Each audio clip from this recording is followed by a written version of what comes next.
Ifaliana reny ara-banantsika rehetra tompoko fa tafahoany eto amin'ity onjam-peo ty indray sika hiaraka andinika ny tenin'Andriamanitra. Andre loha hevitra vaovao indray tsika n'ity androany ity fa raha sitraka reo dia hiaraka anondrika amin'ny lohantsika aloha hivavaka sika tompoko.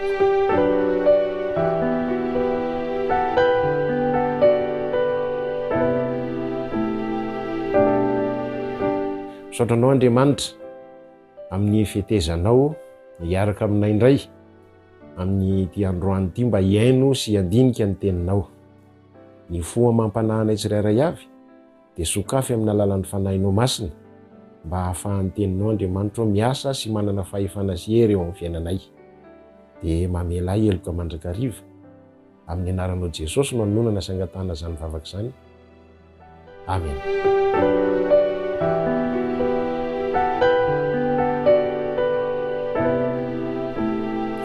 Eny ara-topoko, hijery an'ireo sary maneho ny fanahy masina indray sika androany.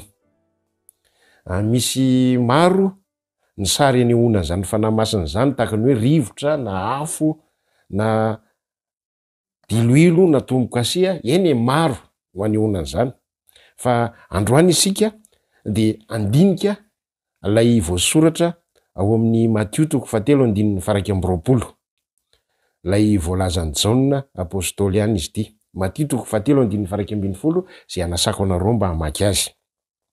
Za dia manao batisanareo amin'ny rano amin'ny fibebahana, fa le avy eo aoriako no mahery noho izao ka tsy mendrika hitondra ny kapany aza. Izy no anao batisanareo amin'ny fanahy masina sy ny afo. Lay fampiasana n'ilay sary maneho ny fanahy masina sy ny afo indray no resahantsika androany. Le fampiasana ny afo dia maneho ny fanahy masina. Ao amin'ny Baiboly tsy dia matetika loatra no ahitana an'izy io, fa ny tena nahitantsika an'izy io angamba dia araka le voasoratra amin'ny asan'ny apôstôly 2:2-7. Le niseho tamin'ny andro Pentekosta.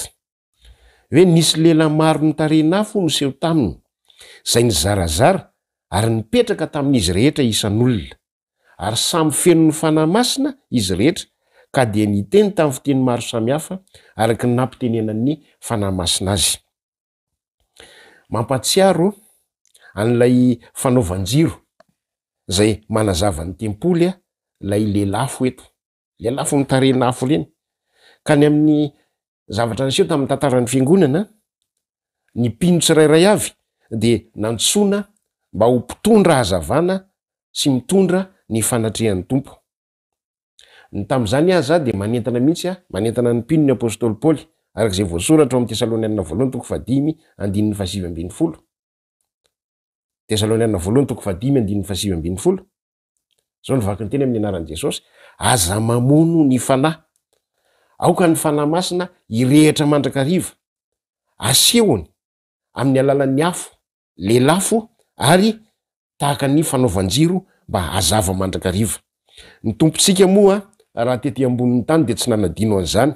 Hoy izy hoe ny fahazavan'izao tontolo zao dia tsy mba azo afenina ary ianareo ny fahazavan'izao tontolo zao. Arak'izay voasoratra ao amin'ny Matthieu 5:14-15. Ianareo ny fahazavan'izao tontolo zao tsy azo afenina zay tanàna miorina eo an-tampon-tendrombohitra, ary koa tsy misy olona mandrehitra jiro ka mametraka azy eo ambonin'ny vata famarana, fa petrany eo amin'ny fanaovan-jiro ka dia mazava amin'izay rehetra ao an-trano zany. Aoka azavy eo mason'ny olona toy izany koa ny fahazavanareo, mba ahitany ny asa soa ataonareo ka ankalazany ny rainareo zay any an-danitra. Ny afo atao batisa, fanahy masina sy ny afo dia tsy inona akory fa hitondra fahazavana ho an'izao tontolo zao. Aoka tsy hamono ny fanahy. Manaraka an'izany ny afo araka ny ambaran'ny soratra masina ihany dia mandringana sy mandevona ny fahotana. Andeha isika hijery arak'izay voasoratra ao amin'ny Levitikosy 10:1-2, Levitikosy 10:1-2 amin'ny anaran'i Jesosy. Dia nisy afo nivoaka teo anatrehan'i Jehovah ka nahafaty azy roa lahy. de maty teo anatrehan' Jehova izy. Fantatsika tsara ny tantaran'izy roa lahy reo zay nanao fahadisoana goavana sy nanao fahotana tamin'ny asa fisoronana zay natao tao amin'ny tempoly fa izay de tsy iza fa Nadaba sy Abio zany. Mandringana sy mandevona ny fahotana ry havana ny afo. Malak'i toko 7 ny 2 sy 7 mbola vakitsika ihany. Malak'i toko 7 ny 2 sy ny 7. Nefa iza ny mataty ny andro iaviny ary iza ny mahajanona raha miseho izy. Fa izy de tahaka ny afon'ny mpandrendrika sy savony ny mpanasa lamba ary ipetraka andrendrika anadio volafotsy izy eny anadio ny taranaka leva izy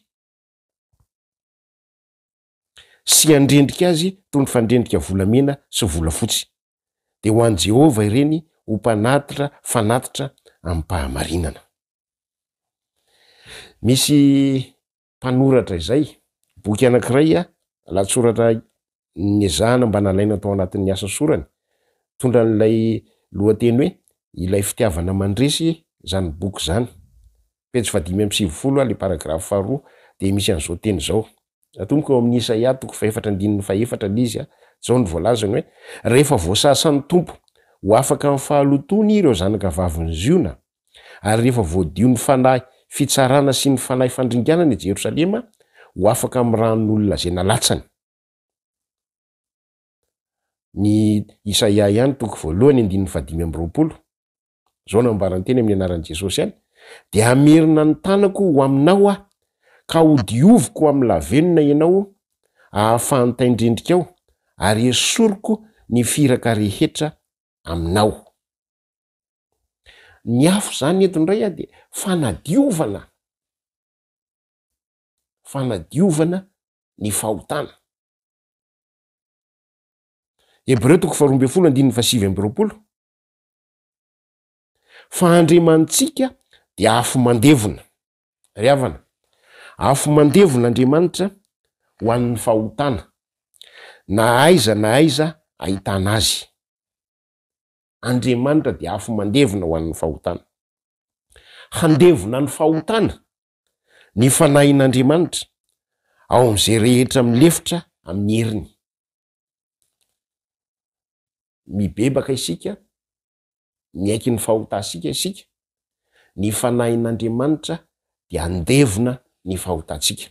Raha milefitra amin'ny heriny isika de andevona ny fahotansika ny fanahin'Andriamanitra. Fa raha mifikitra amin'ny fahotana kosa ny olona de manjary mitovy aminy.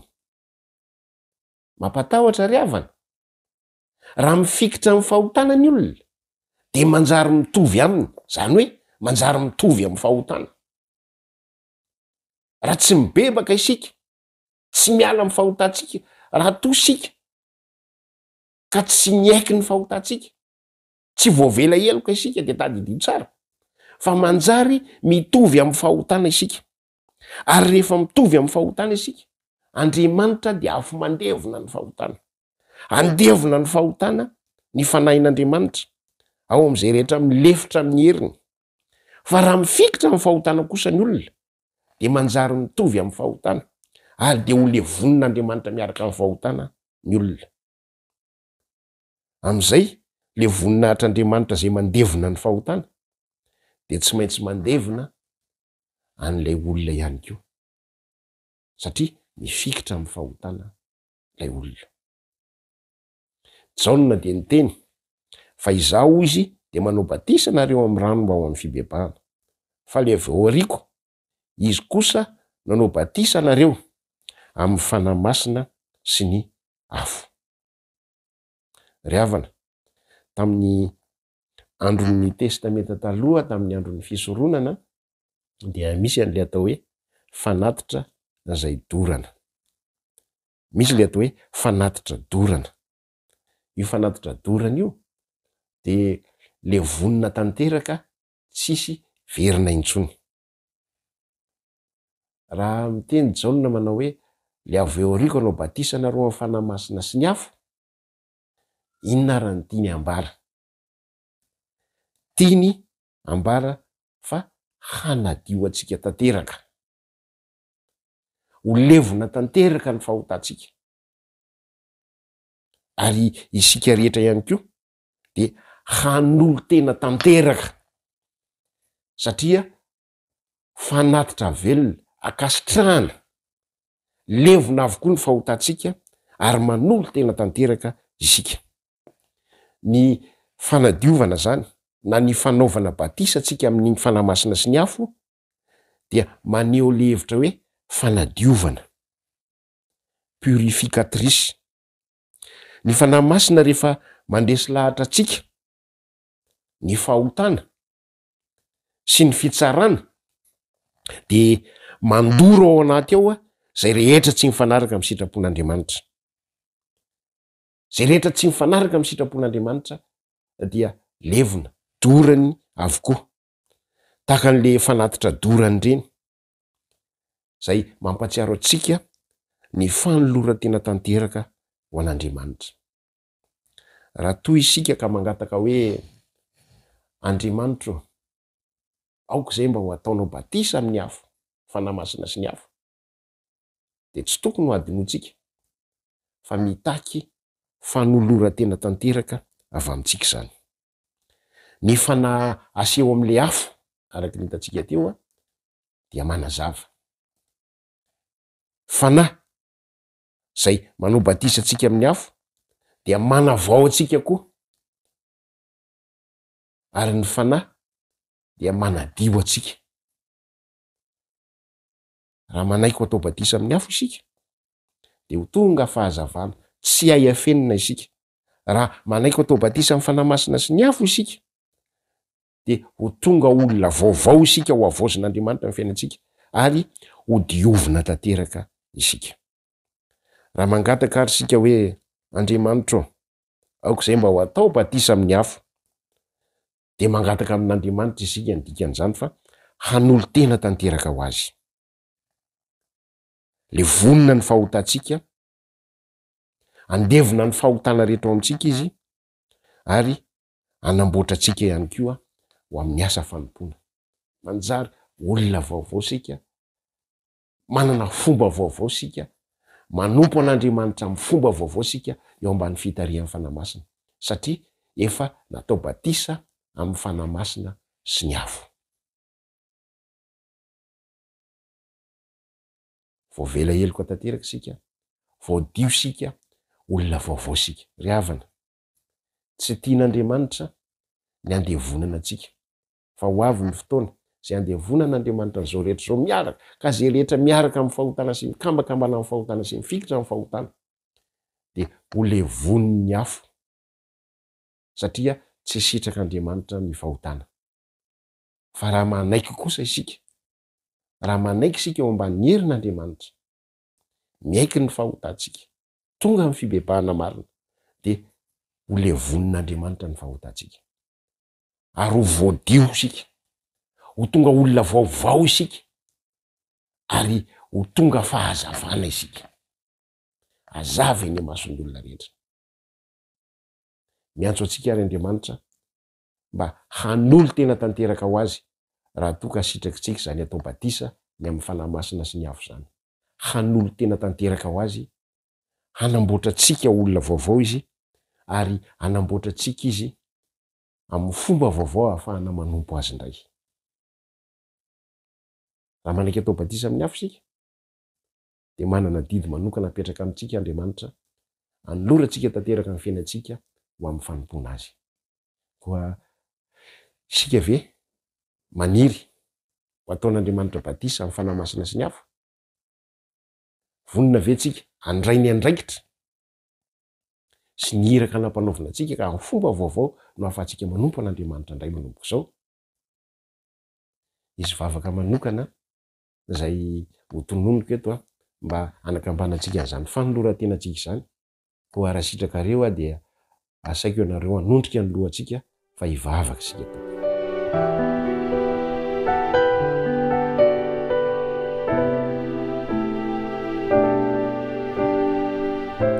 Saotranao zay Andriamanitra fa nampahafantarinao anay fa ny atao batisa amin'ny fanamasina sy ny afo de hanadiovana ny fahotanay, hanavaozananay ary hitondranay fahazavana amin'ity zao tontolo zao ity.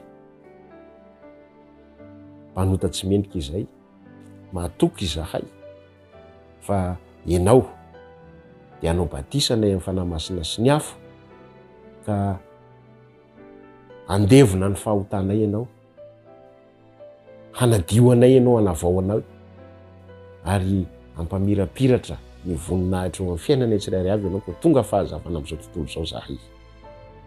Dia amboary zay Jesosy eo amin'ny asa fanompona zay ataonay manomboka zao, mba ho feno fanolora-tena tanteraka amin'ny famitana ny hiraka zay nampanaovinay anao, nampanaovinao anay. Zany vavaka izany tononona isangatanay amin'ny anaranao Jesosy rery any. Amen.